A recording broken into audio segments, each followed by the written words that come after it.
Okay, so welcome. Hello, thanks for having me. This is Lisa Valentine Clark, author, mother, writer, which I guess is an author too, actress, producer, and all-around awesome woman. Thanks. And we are here in her living room today, so thank you for having us. And we're going to talk tonight about being aspiring and aspiring more. I love it. Yeah, I love it. So, talk to us a little bit about what you were like as a girl and teenager and kind of what you were aspiring towards, I guess. You bet. Yeah.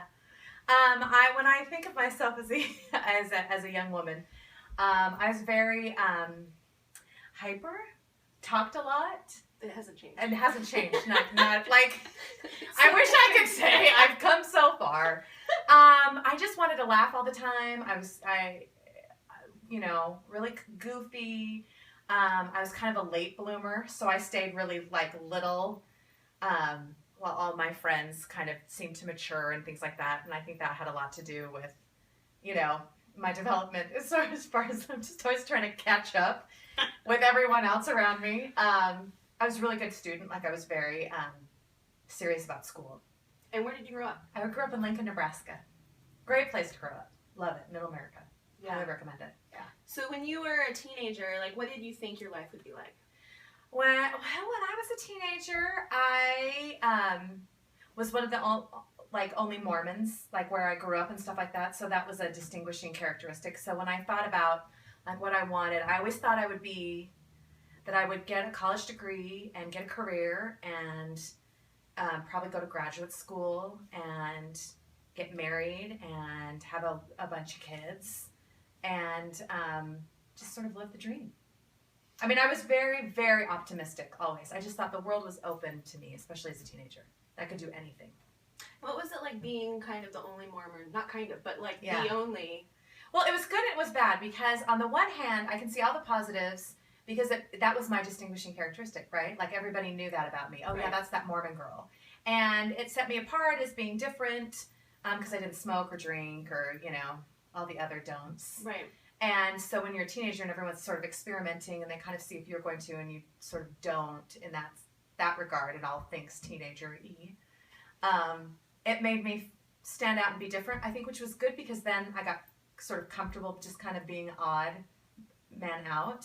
And I think it also helped me develop a good sense of humor because when you're the only one that's not drunk at a party, you have to really work on your performance skills like you do. Oh, don't mind.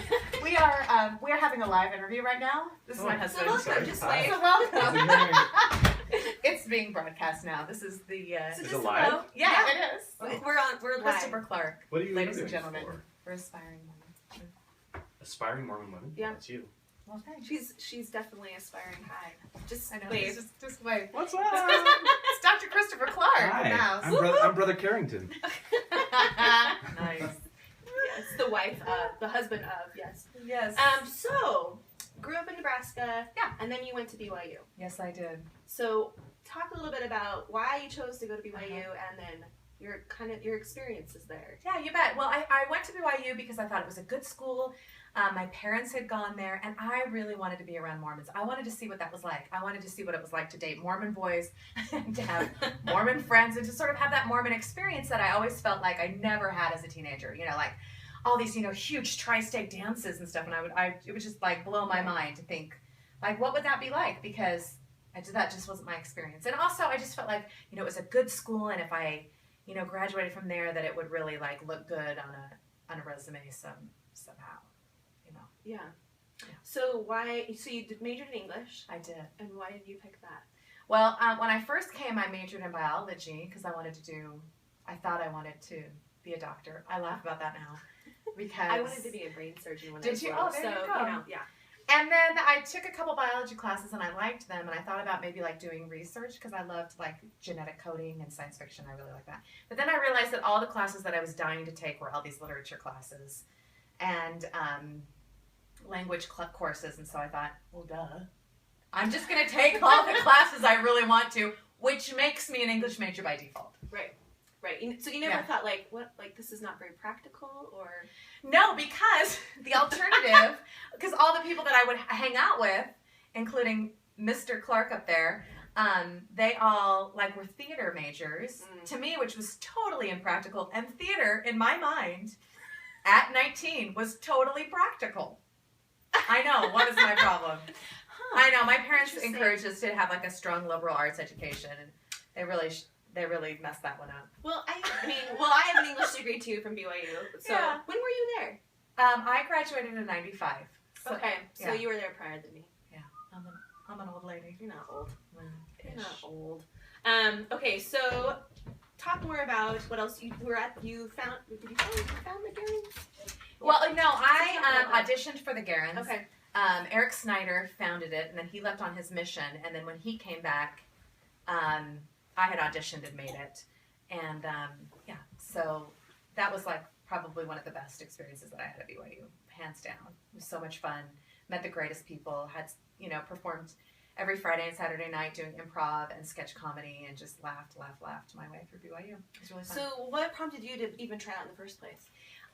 That's a good question. I think I was like on some of my friends on Sunday nights would get together and play these improv games, and they were so much fun. And there was this guy that we lived around, and he's like, "Come and do this. I think it'd be so fun." And when I just saw that people were playing games, which is what I did in my house growing up, or what I just naturally did with my friends, but they just put them in games, and it was just a chance to play and be silly. I just loved it, and I thought, well, this is my way to sort of be get a theater degree while not like taking the theater classes.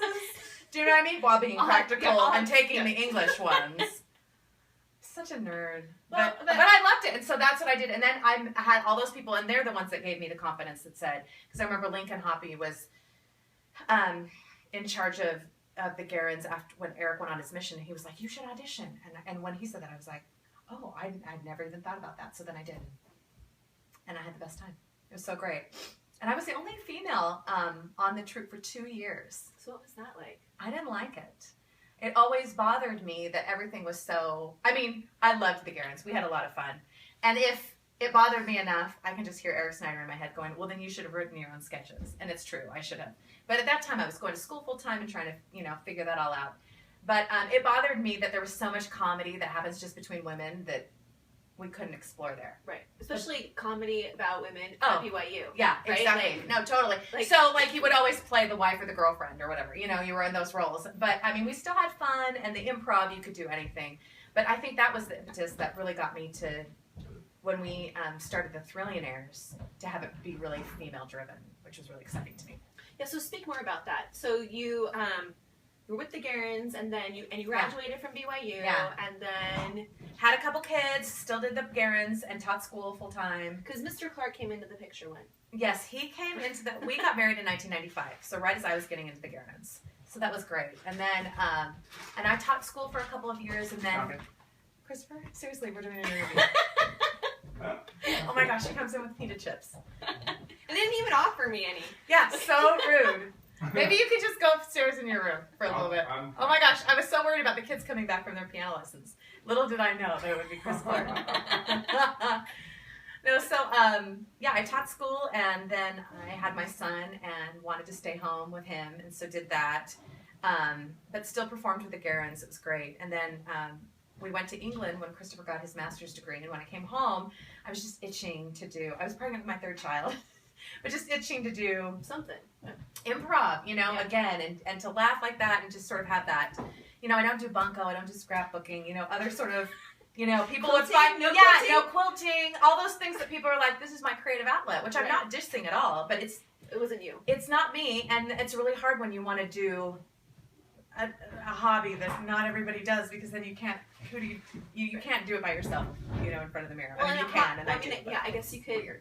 And something too that you need other people to participate in. It's exactly. not just because you can scrapbook and do it by yourself in your craft room. Yeah, and it can be self-contained, exactly. Right. But for this, you have to set up, the right environment.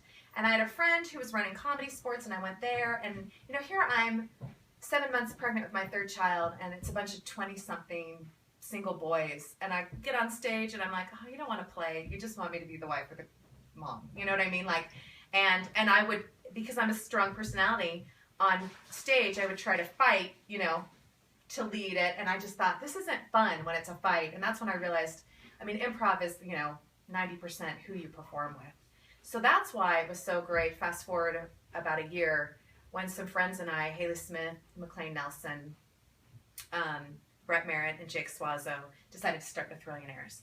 And we wanted to do long form, so instead of short, like little games, we wanted to make up our own plays and musicals with original songs, which was a different kind of improv, which really excited me because I didn't know if I could do it, and so it was kind of scary. A new challenge. A new challenge, and then we would try to like do it in different genres, like Shakespeare or Oscar Wilde or Tennessee Williams. So here brings in my English major, experience, or like John Hughes, 80s, or we would just think of whatever we could, and we wanted it to in every cast to be half female, half male, which was totally unusual at the time and really exciting. And we just, I'd put my kids to bed and then we would go play, and it was the most fun. That sounds awesome. It was really great. Yeah.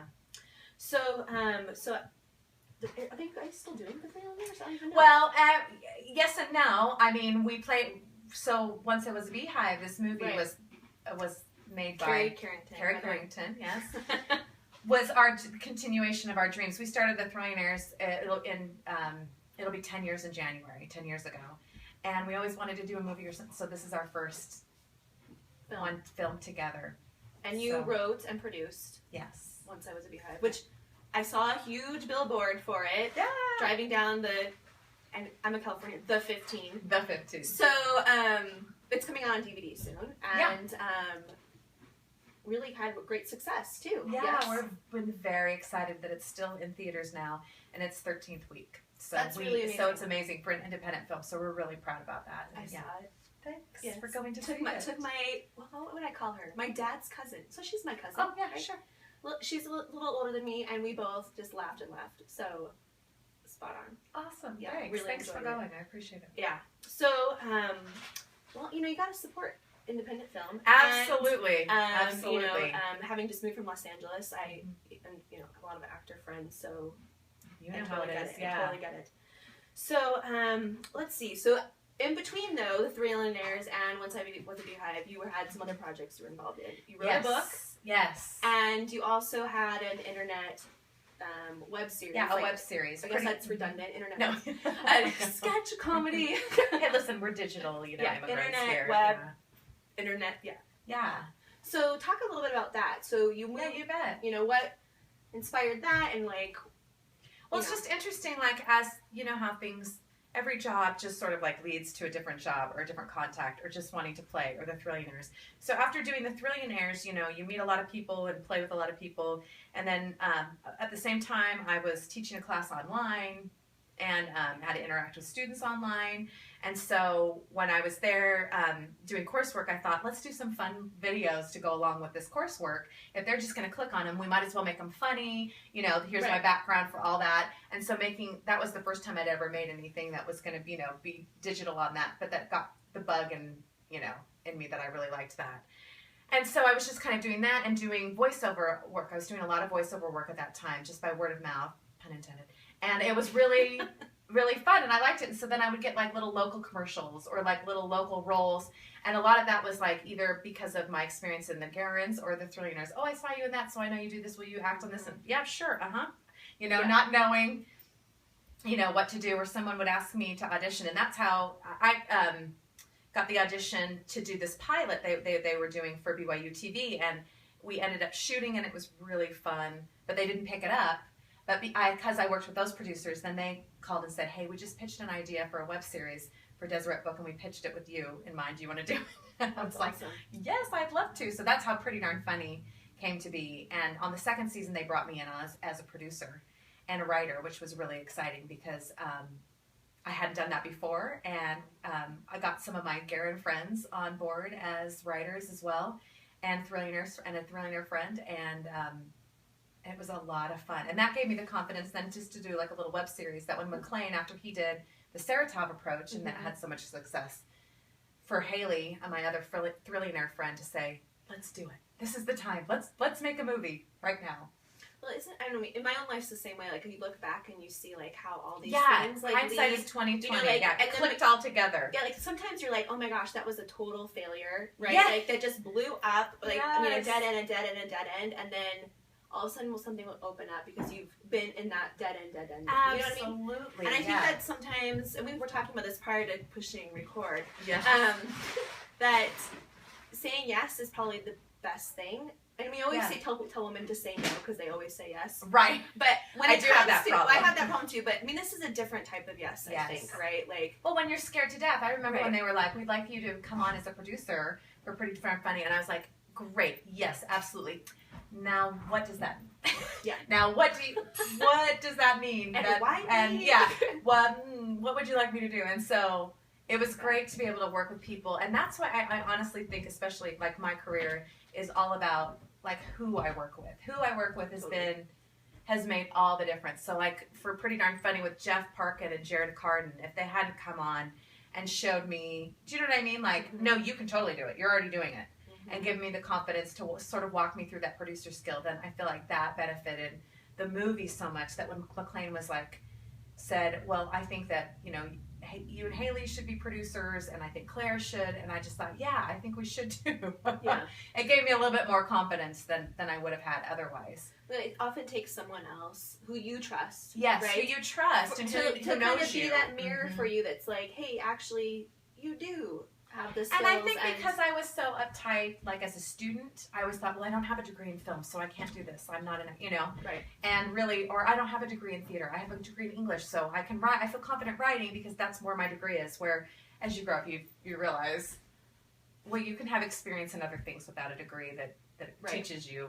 Right. My skills are transferable. Exactly. Right. I mean, the same. Like I have conversations with my teaching friends since I'm a teacher. Like they think, well, what else could I do outside of teaching? Like, but your skills are transferable. Yes. Like you present things, you orchestrate people, That's what these series of events have taught me more than anything else. Yeah, for sure.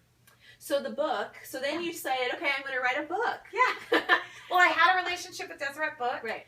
And with their, you know, product and development. Yes, it's called Real Moms, Making It Up as We Go. And it was have a little ad. I know, I do too. I feel like I should have a copy. Please buy it. And it was just one of those things where I was approached and thought, have you ever thought about writing a book? And I said, you know, it's on my bucket list. Right. Along with making a movie and a TV show and a book. And like, I've always wanted to. And so my friend who's over at Deseret Book was like, well, I want you to think about it and just start writing things down. Well, you know, I've always been writing and I've always been a writer. And I've written, you know, on different blogs, or I've done some freelance writing here and there. After teaching the science fiction course online, I had gotten into the practice, and I've written, you know, for some commercials and things like that. So just little freelancing, that gave me the confidence to say, oh, you know, I can go back and look at some of these blogs and some of these journal entries and then develop them into different chapters. Yeah, and so I took about a year to say, well, what is it that I want to say? And really my whole life is, for the last 17 years, I've been obsessed with motherhood, you know, and that's what I've been doing. That's Mother what I've been, of 5, by the way. I have 5 kids, and my oldest is 17, and that's what I've been spending most of my time, all my time, really doing. And so I figured out that I had something to say about that. So writing the book was really fun. It was very emotional, and it also was very fun. Well, isn't it nice to figure out what you have to say? Yeah. So sometimes it's hard to figure that out. Right? And sometimes it smacks you back in the face. Like, remember how you said that? Yes. Yeah, so live it. You have to take your own, you have to take your own advice, right? Yes. Totally. You're like, dang it. I know. I mean, why did I say that? It's true. Like, live your dream. Oh. Well, and it's also a response. I think a lot of moms, too, feel this way, where you feel like everyone's giving you advice all the time. And I felt like I can't respond to the nosy lady in the, you know, grocery store that says, oh, just enjoy it, as your kid is throwing up and having a tantrum or whatever, and you just want to say, really? Or, you know, when you feel so pulled, when everyone's like, oh, it just takes a village, and you're like, well, it does, so help out more, village, I need help. Or when you're feeling like they want to just take credit for all the good things.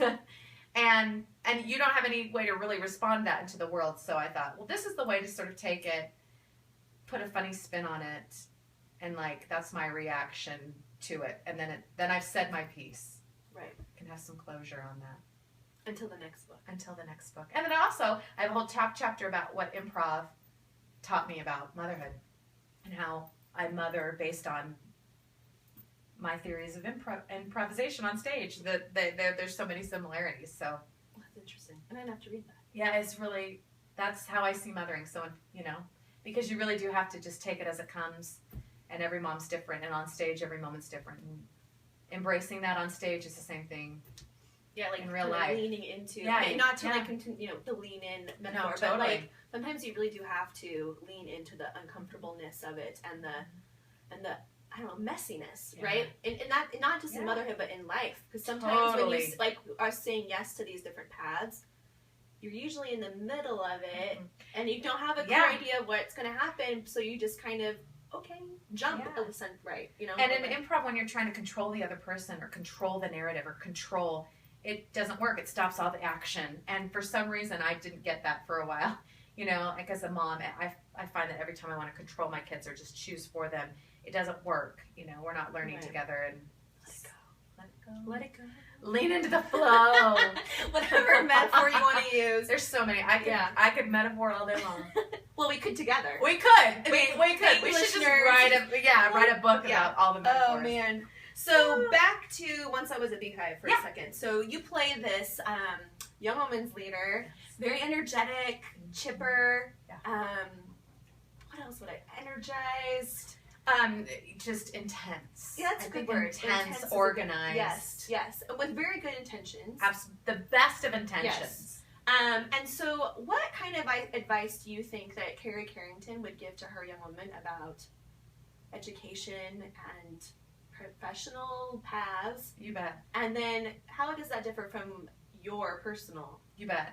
Okay. Well, okay, that's a really good question. I think Carrie Carrington would tell the girls, like, they need to get their ducks in a row and be focused. She totally got that, like. Oh, totally. Like, I know. I'm channeling it because I just channel my sister Gina. She's intense. Like, you don't mess around. You go and you get that degree because that piece of paper means something, you know, and it'll open doors. And that you go and just work hard and stay focused and get it done. I'm glad Carrie Carrington would be about education. I think, for sure she would be. Yeah. Yeah. Does Carrie Carrington have a degree, do you think? For sure she does. Okay. She probably has a couple, to be honest.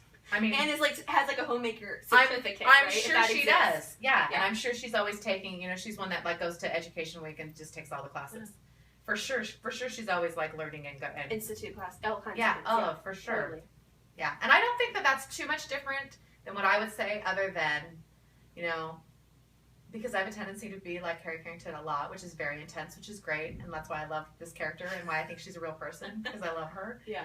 But I also would say that it's okay to take a deep breath and to let life happen too as it comes, and that for sure what you think your path is going to be is 100% not what it's going to actually be, but that's okay. Right. Because it's good to have goals and have something to, you have to have something to work forward to change other than just staying, versus the opposite, which is staying stagnant and not moving or doing anything. But you got to be moving. You got to be moving to be able to, for the opportunities to come and change directions. But if you're standing still just waiting to be moved, it's not going to. Yeah, I often just say, just act. Just act. Just go forward. I think so many times in the church, with the best of intentions, we say, you know, seek inspiration, which is so good. But I also think that we should just go forward and move as we're seeking inspiration. Well, because I know, we need to be going. In my own life, and this is obviously not the same for everybody, like, I really know what no feels like pretty strongly. So I often will, like, just go down a path, and either it explodes in my face, so just, like, that ends, sorry. right? Yes. I mean, I know, I've been literally, there. that's probably a bad metaphor right now, too. It falls apart. Yeah. Or I feel very strongly like this is no. Yeah. And I think so often we try to seek the yes answer. Yeah. But after a series of no's, it kind of guides us towards absolutely the path. And I've had the yes ones too, but sure. But I'm not like sitting there praying like you know, like for every yes. Every yes. You just say, right? Like, this is what there's a sense of power that I think especially women get when they say, this is what I want, this is what I choose. And then and I feel like when you feel that, and then it's either you don't get the no, or that you just get the encouragement of that. I feel like when it gets hard and when there's moments of self-doubt, that's very powerful, that you can rely on, like, no, this is what I want, this is what I chose. Right. Like when it gets intense with all, 5 kids and all their needs, physically, financially, emotionally, spiritually, and it all seems to be so much, and I get like swept up in it. I think, no, stop. This is what I chose. I wanted a big family. I wanted this sort of kind of chaos, and it helps me to realize, oh yeah, I do. I need to, it's sort of disarms me That's a from good, yeah, feeling, I like that. you know, I like that because language. I have that sense of ownership. Versus this like I fell chose upon- it and I got it. Yeah. So good for me. And I should be excited about that and Yeah. happy and grateful, right? Versus Yeah. Instead like of this is I'm so put upon, you know. No one likes a martyr, right? no. So, so we and at Aspire when we talk about embracing our ands, Yes, right? I love that.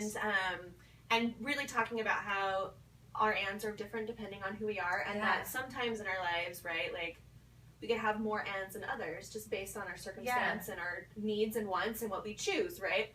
So how would you define your ands? Just like you want me to list them? Sure. Oh, yeah. Well, lately I've been feeling like I am a mother and a mother of teenagers and a mother of a teenager getting ready to leave the nest. I feel that identity. And a wife and a recovering perfectionist and an emotional We should all have like a little thinker. I know, right? And a struggling artist and a frustrated producer and but also successful. yeah, and thank you. And an aspiring actor and a writer and a sister and a neighbor and a friend. And lots of things. Lots of I things. think a lot, you know. I think of all the things that I love and all the things that I want.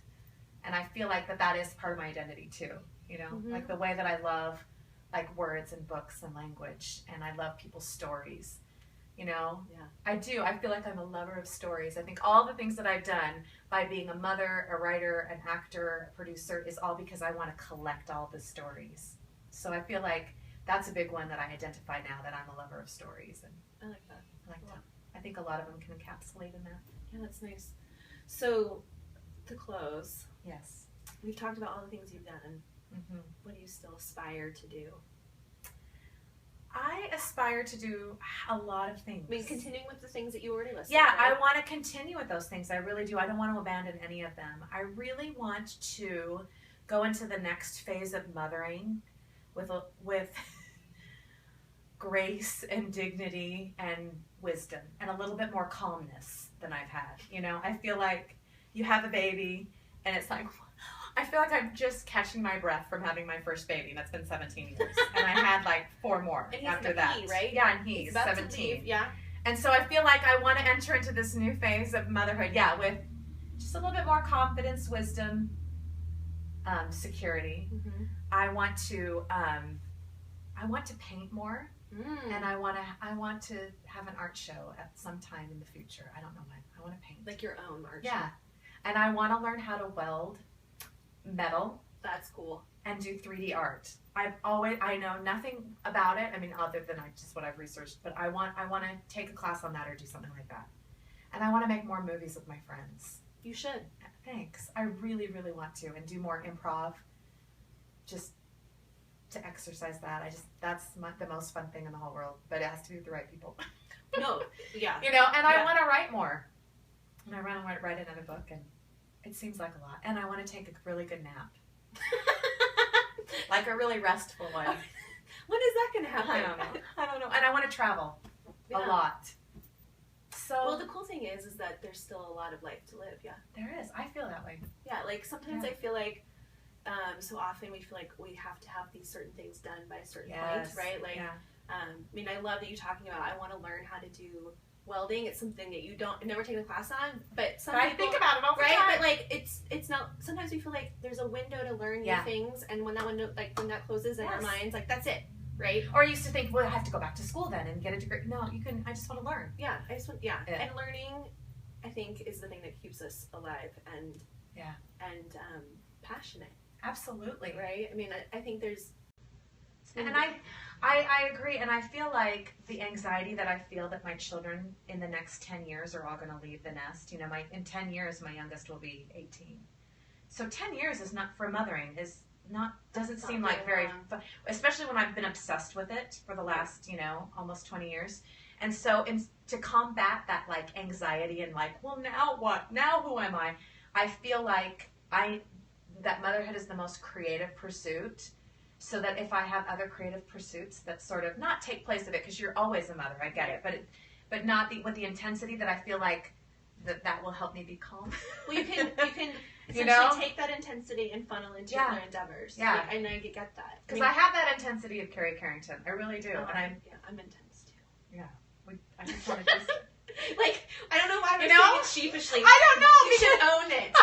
I'm intense. We're intense people. And I want to do things, and I feel the energy. Look at me. I'm like, I feel the energy. No, after I defended my dissertation, I was like, now what? Like, you focus so much of your energy towards one thing, and I taught myself how to can jam. See, there you go. You're like, I embrace my Mormon womanness. And you needed some homemaking and self-care. Totally. Like, I can jam like a crazy lady. Like, well done. all kinds of different jam. I've never canned jam since. But everyone got jam. I threw out jam when I moved. But, I love it. But I needed to take that creative endeavor, because dissertating is a creative thing. Yes, no, it is. It totally is. I have to put it somewhere like writing else. a book. Yeah, really. A boring book.